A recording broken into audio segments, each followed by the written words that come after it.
مخاوة السهر والهم والليل الطويل، عزل عن زخرف الدنيا وعن لذاتها،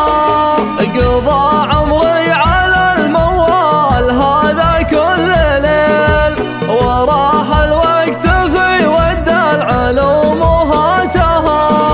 هواجس ترود البال مطها ثقيل، ومع تكرارها صرت أعرف حزاتها،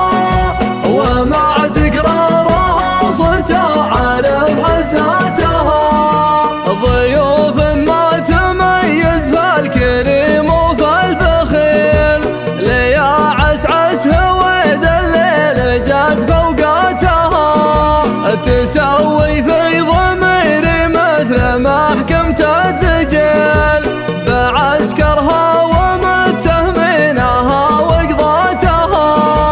تسافر بي ولا تعرف حدود المستحيل، تشتتني بقوة قبل لما اشتاتها،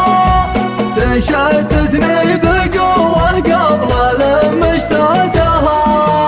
تولتني ولا فيها ولا منها حصيل، وانا مجبور اطاوعها على مشهاتها، بغيت علاجها بالطب الاصلي والبديل، ولا فادت صروح الطب وعياداتها، بغيت الصبر ما ينفع به الصبر الجميل، ولا غير القصايد تشرح معاناتها، ولا غير القصايد تشرح معاناتها، قصايد ما رضت بوزان وبحور الخليل، تبي تخرج عن المألوف بإبداعاتها، حزينة تذبح المجروح وتزيده غليل، معانيها يون الكون مع وناتها،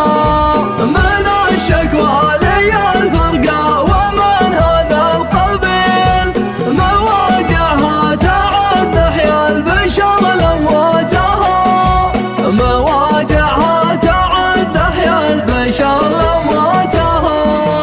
أنا ما أشوف فيها بصمة الشعر الجزيل، وعشاق القصايد يحفظون أبياتها، يقولون إنها تعطي عن الواقع دليل، على منطوق وراعي الذوق تفرض ذاتها، وما دام الشعر منقول من جيل لجيل، عساني سالما في القبر من سياتها، عساني سالما في القبر من سياتها، أنا مذنب ومثني دوب الذنوب يشيل، بري من ذنوب العالم وزلاتها،